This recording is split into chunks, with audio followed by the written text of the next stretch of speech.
Hi, എല്ലാവർക്കും സുഖമല്ലേ? കഴിഞ്ഞ 2 ദിവസമായിട്ട് എനിക്ക് എന്താ വീഡിയോ എടുത്തത് ഒത്തിരി പേര് എന്നെ അന്വേഷിച്ചായിരുന്നു കേട്ടോ.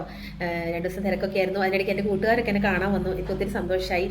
+2 പഠിച്ച കൂട്ടുകാരാണ് എന്നെ കാണാൻ വന്നത്. ഞങ്ങൾ എന്താ പറയുക, ഒരു പഴയ ഒരു കാലത്തേക്കൊക്കെ പോയി എന്നൊക്കെ പറയും. കാരണം 22 വർഷമായിട്ടുള്ള ഒരു കൂട്ടാണ് അവരൊക്കെ തമ്മിലുള്ളത്. അങ്ങനെയൊക്കെ ഓരോ സമയം പോയി 2 ദിവസം, അതുകൊണ്ടാണ് വീഡിയോ ഇടാതിരുന്നത്. ഞാൻ ഇവിടെ ഇരുന്നതേ, ഞാനൊരു പുതിയ സ്റ്റോളൊക്കെ ഇട്ടിട്ടുണ്ട് കേട്ടോ. അതിൻ്റെ ഒരു കൂട്ടുകാരി എനിക്ക് വാങ്ങിച്ചു തന്നതാണ്. ഇതൊന്നും അല്ല, വേറെ ഉണ്ട്. ദിവസങ്ങളിലൊക്കെ ഇടാം. ഈ സ്റ്റോൾ ഇട്ടിട്ട് എങ്ങനെയുണ്ടെന്ന് പറയണം കേട്ടോ. അപ്പം ഞാൻ എന്തായിരുന്നു പറഞ്ഞത്, ഞാൻ പള്ളിയിൽ വെച്ചിട്ടാണ് ഈ ബയോപ്സി പോസിറ്റീവ് ആണെന്ന് ഞാൻ അറിഞ്ഞതാണ് കഴിഞ്ഞതിൽ പറഞ്ഞത്. ആ ഒരു നിമിഷം ഞാൻ എങ്ങനെയാണ് നിങ്ങളോട് എക്സ്പ്ലെയിൻ ചെയ്യേണ്ടതെന്ന് എനിക്കറിയില്ല. എൻ്റെ ഒരു സിറ്റുവേഷൻ എന്താണെന്ന് നിങ്ങൾക്ക് എത്രത്തോളം മനസ്സിലാക്കാൻ പറ്റുന്ന പോലും എനിക്കറിയത്തില്ല. ഞാൻ പറഞ്ഞില്ലേ ദൈവത്തിൻ്റെ കരുതൽ എന്നൊക്കെ. പലരിലൂടെയാണ് ദൈവം എന്നെ കരുതിക്കൊണ്ട് നടക്കുന്നത്. എൻ്റെ കൂട്ടുകാരിലൂടെ, എൻ്റെ പാരൻസിലൂടെ, എൻ്റെ കൂടപ്പിറപ്പ്, എൻ്റെ ഫാമിലിയെ, എൻ്റെ ചേട്ടായി, മക്കൾ, അങ്ങനെയൊക്കെയാണ് ദൈവം എന്നെ കരുതിക്കൊണ്ട് നടക്കുന്നത്. അന്ന് അറിഞ്ഞത് മുതൽ ഈ നിമിഷം വരെ ഒരു കുഞ്ഞിനെ കൊണ്ട് നടക്കുന്ന പോലെയാണ് ഇവരെല്ലാവരും എന്നെ കൊണ്ട് നടക്കുന്നത്. അത്രത്തോളം മാനസികമായ സപ്പോർട്ടാണ്, അത്രത്തോളം. അതിനെനിക്ക് എത്ര നന്ദി പറഞ്ഞാലും തീരില്ല. അതിൽ പള്ളിയിലുള്ള കുറേ അമ്മമാർ, ടീച്ചേഴ്സ്, അവരെനിക്ക് വേണ്ടി ഒത്തിരി എന്താ പറയുക, എൻ്റെ അടുത്തിരുത്തി എന്നെ കൊന്ത ചൊല്ലി വരെ അവർ പ്രാർത്ഥിച്ചിട്ടുണ്ട്. ആ അനുഭവങ്ങളൊന്നും എനിക്ക് മറക്കാൻ പറ്റില്ല. അതൊരു ഇങ്ങനെയൊന്നും പറഞ്ഞാൽ ഒരു മണിക്കൂർ കൊണ്ടോ ഒന്നും തീരില്ല എനിക്ക് അവരോടുള്ള നന്ദിയും സ്നേഹവും ഒന്നും. ഇപ്പോഴും അവരെനിക്ക് വേണ്ടി പ്രാർത്ഥിച്ചുകൊണ്ടിരിക്കുകയാണ്. ആ ഒരു നിമിഷം എൻ്റെ ബയോപ്സി പോസിറ്റീവായെന്ന് അറിഞ്ഞ ആ നിമിഷം ഞാൻ കരയാൻ തുടങ്ങി. കരയാന്ന് വെച്ചിട്ടുണ്ടെങ്കിൽ ഇന്ന് ഉറക്കി അലറി കരയാൻ തുടങ്ങി. ഈ ഒരു അസുഖമാണെന്ന് അറിഞ്ഞ് 3 പ്രാവശ്യമാണ് ഞാൻ മാനസികമായിട്ട് ഭയങ്കരമായിട്ട് തകർന്നത്. അതിൽ ആദ്യത്തെ നിമിഷമാണ് എൻ്റെ ഈ പോസിറ്റീവാന്ന് അറിഞ്ഞ ആ നിമിഷം.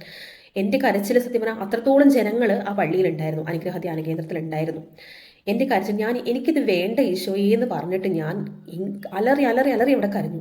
ഞാൻ പറഞ്ഞില്ലേ ദൈവത്തിൻ്റെ കരുതൽ.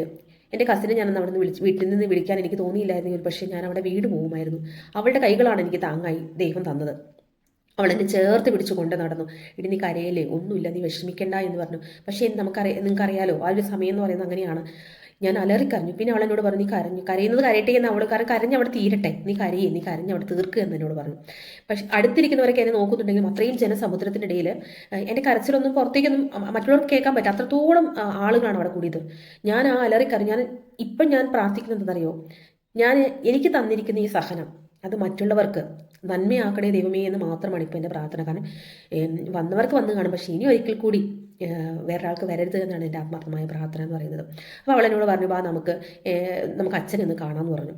അത്രയും ജനക്കൂട്ടത്തിനിടയിൽ ഞാൻ എങ്ങനെ അച്ഛൻ്റെ അടുത്ത് എത്തിയെന്ന് പോലും എനിക്കറിയില്ല. കാരണം ഇങ്ങനെ ആകാശത്ത് കൂടെ അത്രയും ആളുകളാണ് എന്നെ തള്ളി ഞാൻ അച്ഛൻ്റെ അടുത്തെത്തി. ഇവളൊരു താങ്ങായിട്ട് ഇവളുടെ കൈകൾ എൻ്റെ പുറകിൽ എപ്പോഴും ഉണ്ടായിരുന്നു. അച്ഛൻ്റെ അടുത്ത് എത്തി. അച്ഛനോട് ഞാൻ പറഞ്ഞു, അച്ഛൻ്റെ ബയോപ്സി റിസൾട്ട് വന്നു. അച്ഛൻ പറഞ്ഞു, വിഷമിക്കേണ്ട, പേടിക്കേണ്ട, ദൈവം കൂടെ ഉണ്ട് എന്ന് പറഞ്ഞു. അത് കഴിഞ്ഞ് അവിടെ നിന്ന് മാറി കഴിഞ്ഞതോടുകൂടി എൻ്റെ കരച്ചിൽ അവിടെ നിന്നു. അതുവരെ ചിന്തിച്ചത് എനിക്ക് എത്രയും പെട്ടെന്ന് വീട്ടിലോട്ട് പോകണം, എനിക്ക് എല്ലാവരും കാണണം എന്നൊരു ചിന്ത. പക്ഷെ ഒരിക്കൽ പോലും മരണം എന്ന ആ ഒരു അങ്ങനെയല്ല, ഈ ഒരു രോഗം വന്ന മരണമാണ്, അങ്ങനെ ഒരു മരണത്തിൻ്റെ ഒരു അന്നും എനിക്ക് വന്നിട്ടില്ല, ഇന്നും എനിക്കില്ല. ഞാൻ മാറി, എൻ്റെ കരച്ചിൽ അവിടെ നിന്നു. എനിക്ക് എത്രയും പെട്ടെന്ന് വീട്ടിലോട്ട് എത്തണം, അല്ലെങ്കിൽ എല്ലാവരും കാണണമെന്ന് ചിന്തിച്ച് ഞാൻ വിചാരിച്ചു, ഞാൻ എന്തിനു പെട്ടെന്ന് പോകുന്നത്, എന്തായാലും ഇവിടെ വന്നതല്ലേ, നേർച്ച ഭക്ഷണമൊക്കെ കഴിച്ചിട്ട് പോകാമെന്ന് കരുതി ഞാൻ അവളെയും കൂട്ടിയിട്ട് ഞാൻ അവളോട് പാടി നമുക്ക് നേർച്ച ഭക്ഷണം കഴിക്കാം. ആ നേർച്ച ഭക്ഷണം കഴിച്ചുകൊണ്ട് തന്നെ അപ്പോഴത്തേന് ഹസ്ബൻഡ് എന്നെ കൂട്ടാനായിട്ട് വന്നു. ഞങ്ങൾ രണ്ടാളും കൂടെ ബയോപ്സിയുടെ റിസൾട്ട് വാങ്ങിക്കാനായിട്ട് ഹെൽത്ത് വേവിലേക്ക് പോയി.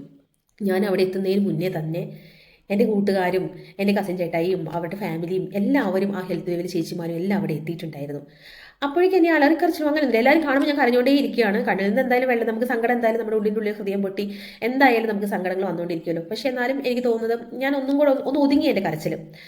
അവർക്കൊക്കെ കരച്ചിൽ വരുന്നുണ്ട്, പക്ഷെ അവരെല്ലാവരും എന്നെ ചിരിച്ചുകൊണ്ട് അതൊന്നും കുഴപ്പമില്ല, എന്നെ ആശ്വസിപ്പിക്കാനല്ല, അവർ കുഴപ്പമില്ല, നമ്മളിത് ഓവർകം ചെയ്യും എന്നുള്ള പ്രതീക്ഷയാണ് എനിക്ക് അവർ നൽകിക്കൊണ്ടിരുന്നത്.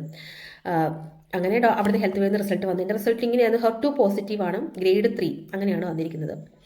അത് കഴിഞ്ഞിട്ട് അവിടെ ഓങ്കോളജി ഡോക്ടർ ഉണ്ടായിരുന്നു, രമ്യ എന്ന് പറഞ്ഞ ഡോക്ടർ ഉണ്ടായിരുന്നു. ഞാൻ പറഞ്ഞില്ല, ഹെൽത്ത് വേവില്ല, ടീന എന്ന് പറഞ്ഞ കൊച്ച് ഞങ്ങളുടെ പള്ളിയിലുള്ള കൊച്ചാണ്. അവൾ എല്ലാ കാര്യങ്ങളും എനിക്ക് വേണ്ടി ചെയ്തു തന്നിട്ടുണ്ടായിരുന്നു, ബുക്ക് ചെയ്യുക. അങ്ങനെ ഞങ്ങൾ ഡോക്ടറെ കാണാൻ പോയി. ഡോക്ടർ എനിക്ക് കുറച്ച് മോട്ടിവേഷനൊക്കെ തന്നു, പേടിക്കൊന്നും വേണ്ട, അങ്ങനെ ഓപ്ഷൻസ് തന്നു. ഡോക്ടർ പറഞ്ഞു, നിങ്ങളൊരു കാര്യം ചെയ്യും, നിങ്ങൾക്ക് നിങ്ങളുടെ സാഹചര്യം അനുസരിച്ച് ഒന്നെങ്കിൽ മെഡിക്കൽ കോളേജ്, അല്ലെങ്കിൽ MVR, അല്ലെങ്കിൽ MCC അങ്ങനെ ഓപ്ഷൻ തന്നു. നമ്മുടെ MCC എന്നുള്ള ഓപ്ഷനുമായിട്ട് മുന്നോട്ട് പോകാൻ തീരുമാനിച്ചു. നമുക്ക് അടുത്ത ദിവസം പറയാം കേട്ടോ.